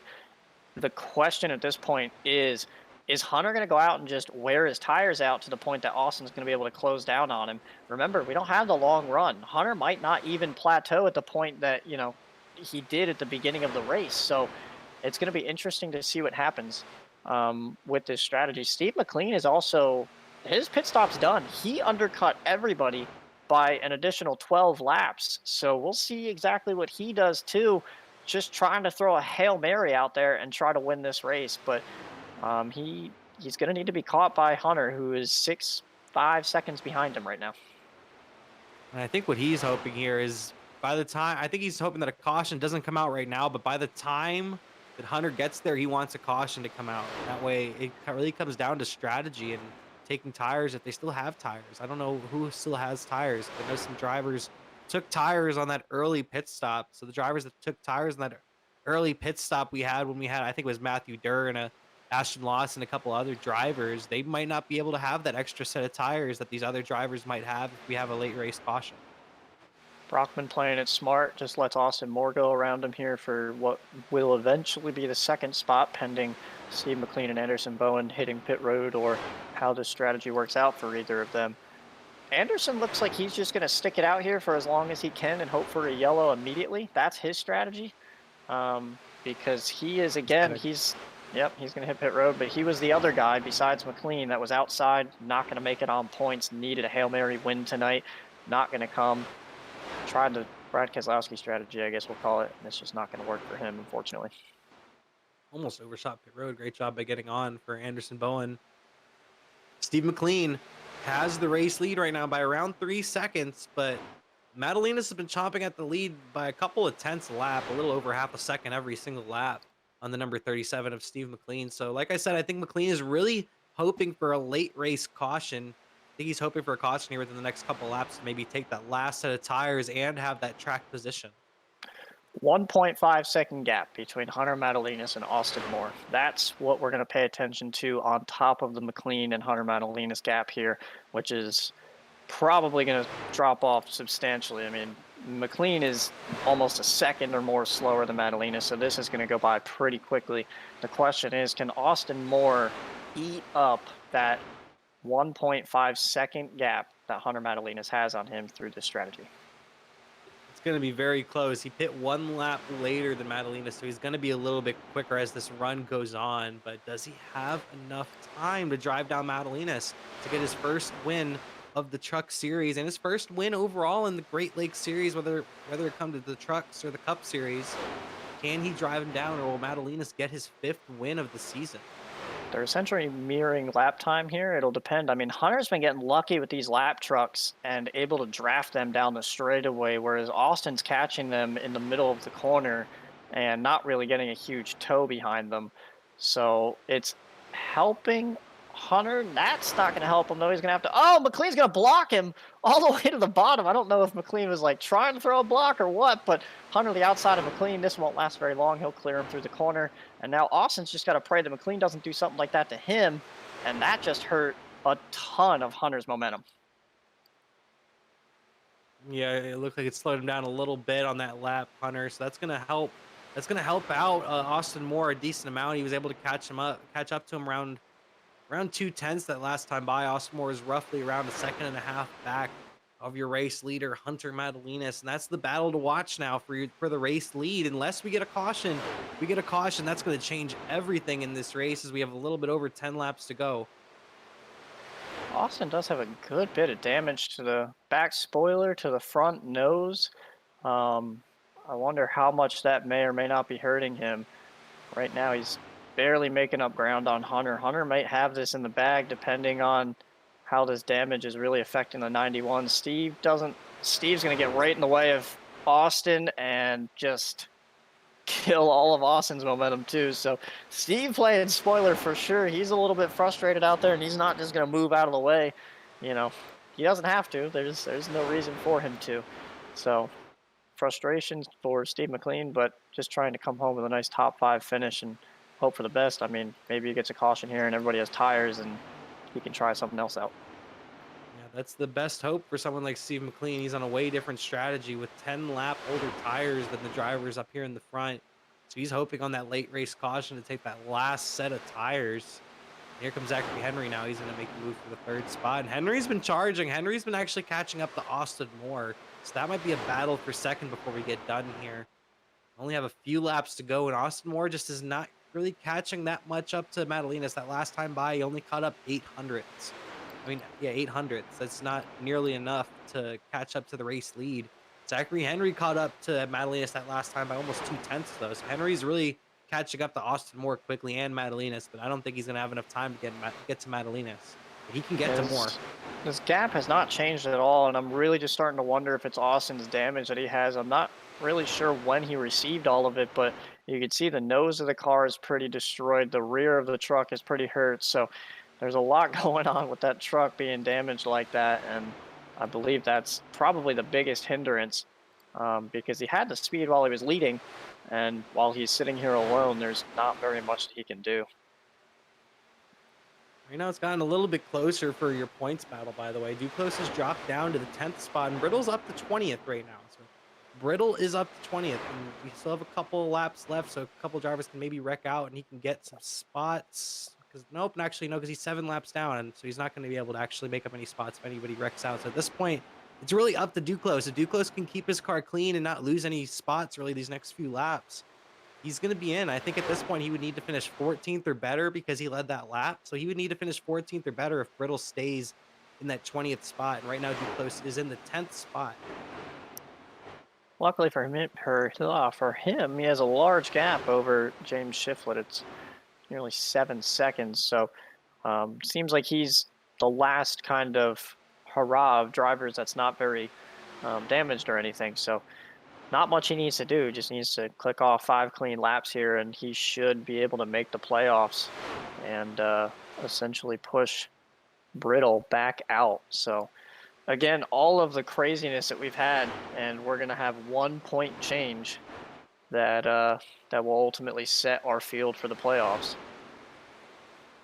And Zach Henry has cleared Austin Moore. I just have to assume that the damage on Austin's truck is what's absolutely killing him. You can see as soon as Zach gets around him, he's right up with him, and the draft helps him out. But I just have to imagine that if he's out alone, that damage is just really hurting his overall speed. I wish Henry had 5 or 10 more laps. If he had a full run, I think Henry is going to catch Madalinas because he has a lot of speed right now. He's catching Madalinas every lap. He didn't catch him that last lap because he was passing Austin Moore. But every other lap, he's been catching him at least a 10th every single lap. But he's just not going to have enough time unless we get a caution. We have 3 laps to go, and Madalinas has the race lead. He has win number 5 right there in his hands. Can we go green for the next couple of laps? Can Madalinas keep his truck clean up there in the race lead? Yeah, 5 wins on the season is pretty phenomenal, honestly. It's a 22 race season, but he's done it all before race 16 or so. So pretty phenomenal amount of wins from Hunter Madalinas, puts him in a high territory at that point. I don't know of any other guys that have managed this many wins in the Great Lakes Truck Series this early in a season without the playoffs even starting yet. So we'll see how much momentum he can carry into the playoffs, but right now he's got still 1.3 seconds to hold off and another lap next time by before we can call it done. Yeah, last time by, Henry caught up almost 3/10, so he's definitely catching up pretty quick, but I don't think he's going to have enough time. Will Madalinas make it to the white flag? Here he comes to the white flag, and he looks like he's going to get there. The white flag is out here at Chicagoland for the Speed Zone Productions 200. Hunter Madalinas looking to get his 5th win on the season. He's been dominant here on the regular season. He came into this season known as a road course ringer, but he's just been dominating every track on the circuit so far this year. He has a half a lap to go. Can he get that 5th win before the playoffs? Here he comes off of the corner. Hunter Madalinas in the number 9 machine. He's going to come to the checkered flag. And that's his 5th win of the season. Hunter Madalinas wins the Speed Zone Productions 200 at Chicagoland. And Aaron Duclos looks like he's going to come home in that 9th or 10th spot. He comes home 9th. Aaron Duclos will make the playoffs. He'll get that last spot unofficially in the number 97 machine. Congratulations to Aaron Duclos.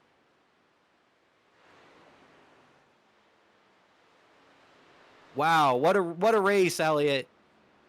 Hunter is one of the most impressive kids on the service right now at this point.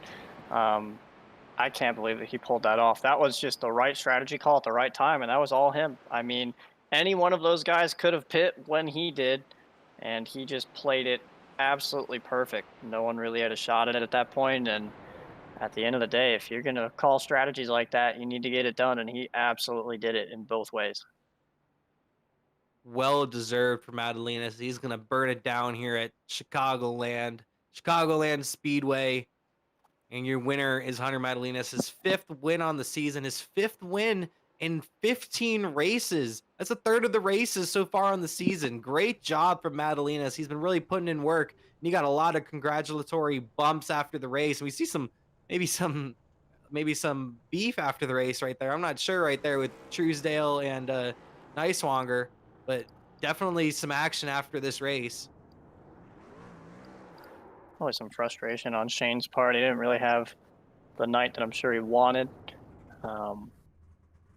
Ended up having a couple of little incidents there and kind of ruined his night. So just guys showing their displeasure after the race. But at the end of the day, guy that won the race did it all tonight. I mean, I don't even know how many laps he led, but I remember when I won Chicagoland, just how dominant I was over Jake Miller. But I mean, Hunter was absolutely the class of the field here tonight. I think he may have had me beat on a couple stat books there. So absolutely kudos to him. And it's great to see someone be able to step up and really dominate this series this season. We were wondering who the big name was going to be. We know Jake, Nanny, a lot of these guys are fast, and there's always chances in the playoffs to see who's going to do what they can do. But Hunter Madalinas has stepped up and said, I'm the name you guys are going to talk about this season. And he absolutely has been. 5 wins, 14 starts. Sorry, yep, 15 starts, you're right. And a third of the races. He hasn't started all 15, obviously, so he has a little bit of an edge over that 0.33 percentile.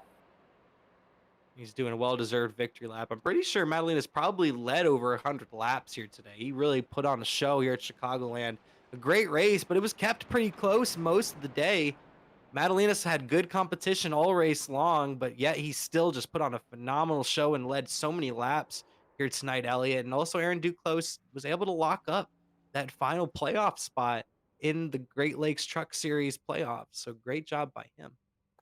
Don't see Austin Moore. I'm trying to look for Zach Henry to get some interviews going, and unfortunately, none of the 3 are in here. So we'll have to tag and see where they all are. So we'll keep talking until that point, see if we can get them in here. But yeah, I mean, I guess the other person we could bring in is Aaron Duclos, who ended up sneaking his way in through all of that mess. See if I can go ahead and snag him as well. And we're going to try to get some interviews set up for you. Top 3 finishers. We're going to try to get Aaron Duclos up here in the booth, our last playoff driver, the last driver to lock himself into that 12-driver playoffs here tonight. Brittle was unfortunately the first driver that missed out on the playoffs. Missed out on the playoffs by just a couple of points after a very strong season, but just had no luck here tonight in the number 10 machine. We have Aaron Duclos if you're ready for him, Kyle. Okay, we're going to bring in Aaron Duclos, actually. Aaron Duclos, Kyle Short up in the booth. You got me? Yes, sir.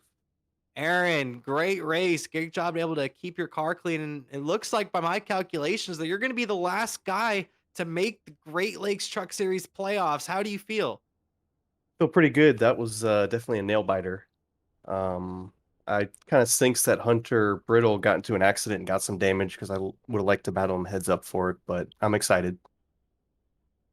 You put on some great performances this season, Aaron, and I'm excited to see what you could do in the playoffs. You've definitely faced your adversity so far this year, and what do you think you can do out there in the playoffs now? Next week, I think we go to Michigan to start it off. Yeah, Michigan was a good race for me last year. I think I finished sixth there. I think I've been on a pretty good tear lately. Last week I got a speeding penalty at Indy and that killed my run, but I've been pretty fast lately and I'm comfortable where I'm at, so I'm excited to see what I can do. Let's talk a little bit about today's race. You're around a lot of that action, a lot of big accidents around you. How were you able to just keep yourself calm and get through some of those incidents that were around you during the race? Well, to quote Lewis Woodall, it's close your eyes and scream sometimes. I like that. So I was very nervous there for sure, and it seemed like there was a lot of accidents around me, but I was just lucky enough to make it through and not get caught up in it. Yeah, just a great job, Aaron. Able to just keep your truck clean all night and able to get a top 10 finish to finish out the regular season and snag that last spot in the playoffs away from Hunter Brittle. Anybody you want to thank for your performance out there tonight?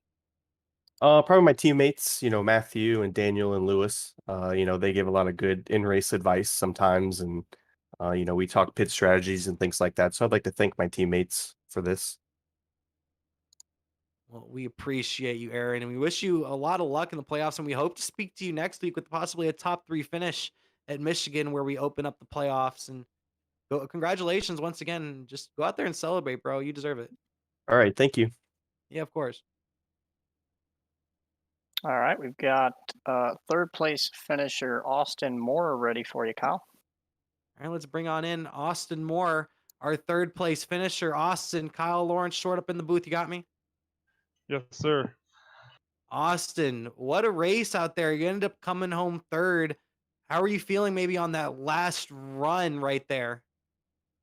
I don't even want to talk about it. No, I'm kidding. It was all right. I mean, it was all down to pit strategy. I didn't know when to exactly come in, because I knew we were within the window, and I didn't feel like just dropping down in front of those guys, without causing a wreck. So it was just all about timing. It looked like Hunter got the upper end on that one for sure by coming in one lap sooner.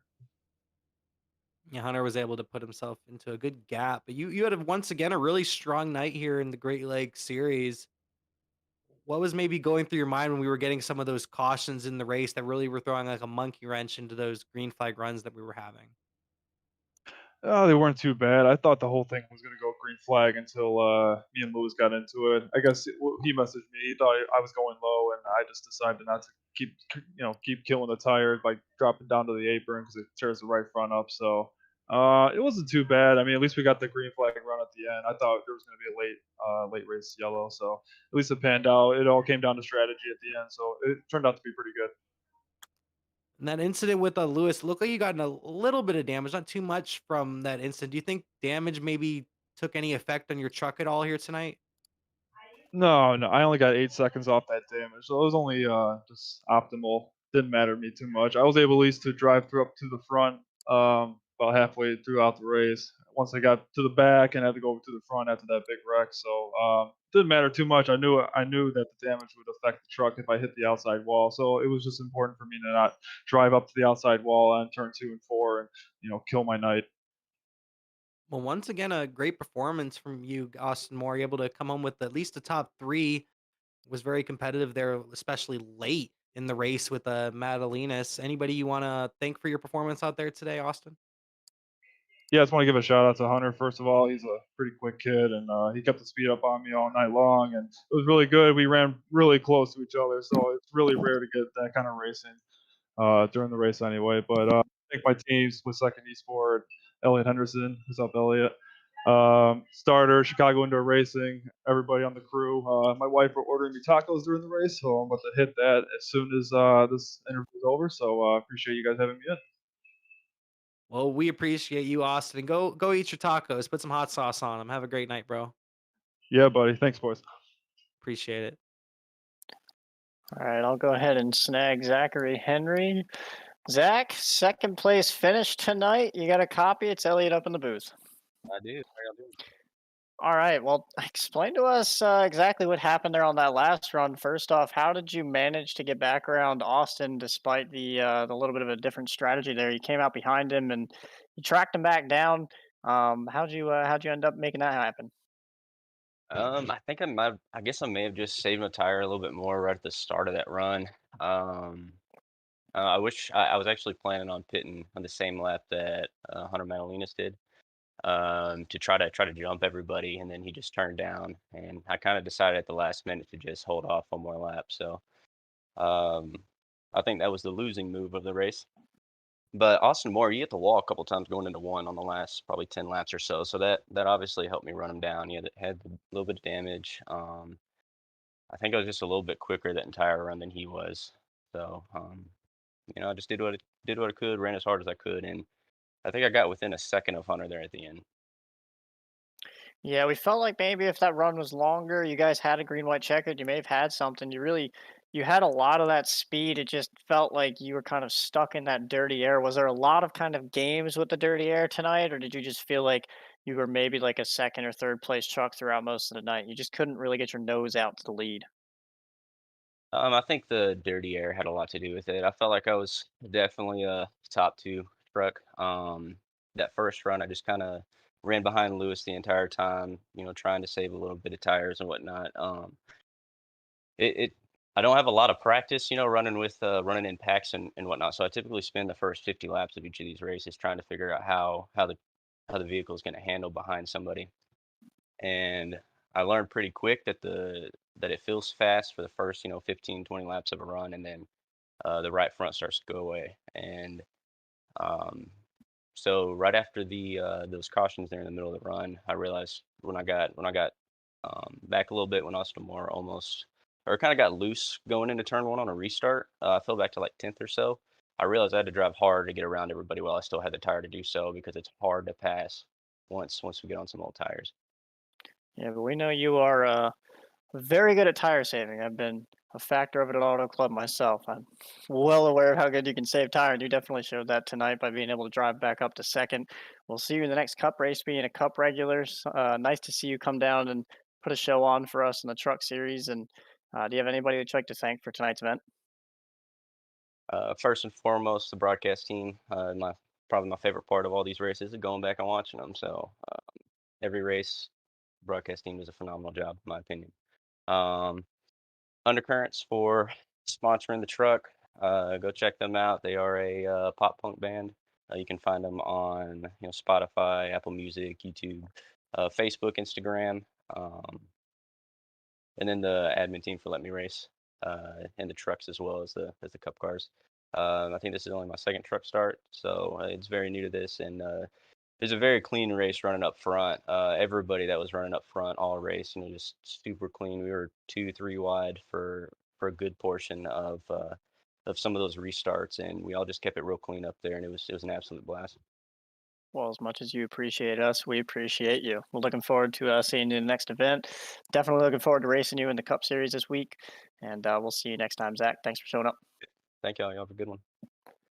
All right, next up, your winner tonight. I'm going to hand it over to you, Kyle. Take it away, Hunter Madalinas. Hunter Madalinas, Kyle up in the booth. You got me? Yep, I got you. Hunter, once again, we're talking to you after a great win, great performance out there tonight, man. What was going through your mind on maybe that last run with Zachary Henry and Austin Moore right behind you? Yeah, so we had that battle with the two cars that stayed out, and I felt like I I kind of made him a couple of mistakes that really I could have kept myself in the lead, but I kind of gave Austin the top side that costed me the lead, and I knew that was going to play a factor in the race. I really was not at all good behind anybody, so I was really upset to lose the fresh air. But getting late into that second to last run, I was struggling for grip, and I was starting to brake, which I hadn't done the entire night, but it was just so bad in dirty air. And then Gavin got a run on me down the back and went to my outside, and I was like, I'm going to lose time if I don't pit here, and I saw that we were within 20 laps, so I thought it's my best shot to pit here, get fresh tires, and pass these guys and hope that tires held on, and then came down pit road all good. And then when I came around and I saw I was ahead of Austin by, I think I was like 2.5 seconds. I was like, okay, it's on for now. It's just hopefully the 2 laps weren't enough to kill me. You were in some pretty heavy battles up there for the race lead. What was maybe going through your mind through some of those battles? Were you worried about maybe getting into an incident? Because at one point we even saw you guys 3 wide up there for the race lead at one point. Yeah, I was definitely scared of wrecking, but that's a part about racing. You got to take risks if you want to win races, and we had to take it there. I know with those 2 guys on older tires, you can't sit behind them. You got to go, and that's exactly what I did, and it helped me severely try and accomplish this win. Well, great job, Hunter. You're going to go into the playoffs with 5 wins to your name, and next week we go to Michigan. You looking forward to that at all? Um, I'm not sure. I didn't get to race Michigan at all in the series, but I know when officials went there, I had a pretty fun time in Xfinities and Cup cars. So we'll have to see what the truck different is, but got to keep your head high going into the playoffs with a win like that, and hopefully motivate us to push all the way to the Final Four. Well, Hunter, you come into the playoffs winning a third of the races. You have all the momentum coming into the playoffs, especially with this win at Chicagoland. Anybody you have to thank for your performance on this regular season and tonight? Yeah, gotta thank y'all for broadcasting these races. Gotta thank the family and Eric for starting the team up and deciding to take me with him. And it's always fun racing with that man. Well, we appreciate you talking up here in the booth with us, Hunter, and we hope to see you next week, maybe talking to the booth with us after Michigan, the playoff opener. Yep, that's the goal. Once again, thank you, Hunter, and congratulations. Go celebrate, man, on your 5th win. Once again, congratulations, bro. Thanks for talking to us. Thank you. Yep.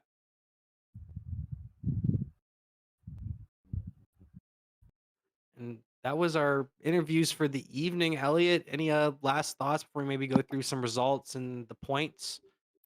I just, at the end of the day, who's going to stop Hunter Magdalenas? I think that's the question that we've got to ask ourselves with the playoffs looming now, with the field set, and with the guy that has 5 wins on the season looking at being the champion at the end of season 4. I mean, there's a lot that can happen in these playoffs, and there's names that didn't show up tonight that I think are going to be players. But Hunter Madalena's 5 wins in 14 starts, 15 races into the season, and just absolutely nobody to contend with. It feels like you just got to ask yourself who's actually going to step up and take it to him. Well, it's obviously going to be the self-proclaimed season 4 champion, Jake Miller, but he wasn't here tonight. So we're excited to maybe see him next week at Michigan because he's been a big contender on the season in the races that he's at least participated in. We're gonna get into some of the race results for here for today. Of course, Hunter Madalinas, your winner on the evening, the number 9 machine. Zachary Henry came home second. You have Austin Moore in the 3rd spot. Gavin Fitzgerald coming home 4th. Lawson in 5th. Ross Brockman back in 6th. Steve Mclean not able to get that win, but comes home 7th. Matthew Durr 8th. Aaron Duclos able to lock up that final playoff spot in the 9th position. You got Eric Kep in 10th.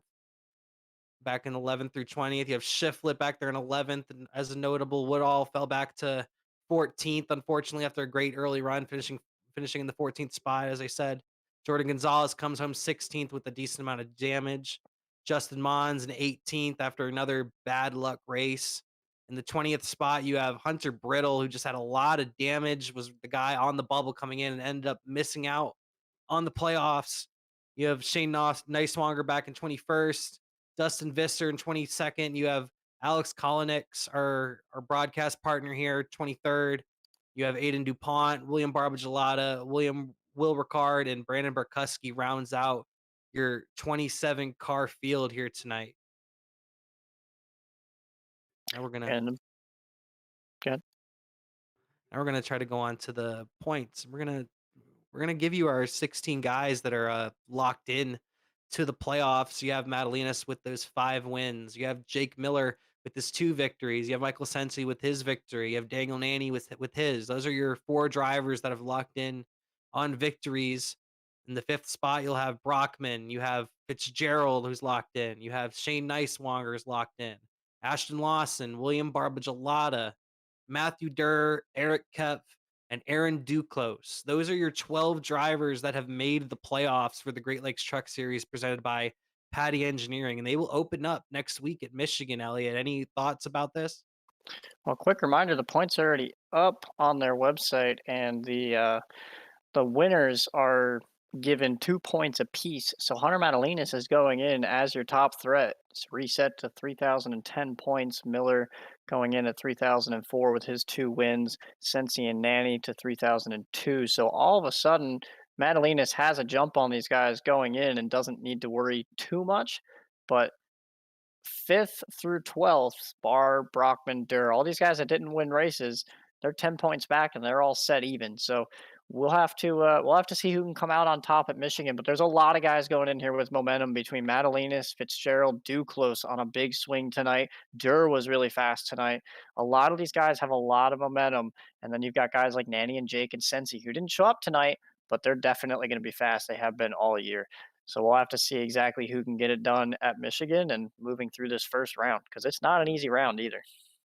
Yeah, it's not an easy round at all here in the Great Lakes Truck Series. And just to know, it's a win and you're in. Same system essentially as it is for the regular season when it comes to the playoffs. If you win in this round, you're into the next round. So these 3 races are Michigan, Watkins Glen, and Bristol. So if you win on one of those 3 races in the Great Lakes Truck Series, you're on to the next round. You're on to the round of 8 in the Great Lakes Truck Series. So it's something to definitely watch out for. A lot of strategies and aggression possibly at the end of these races to get that victory.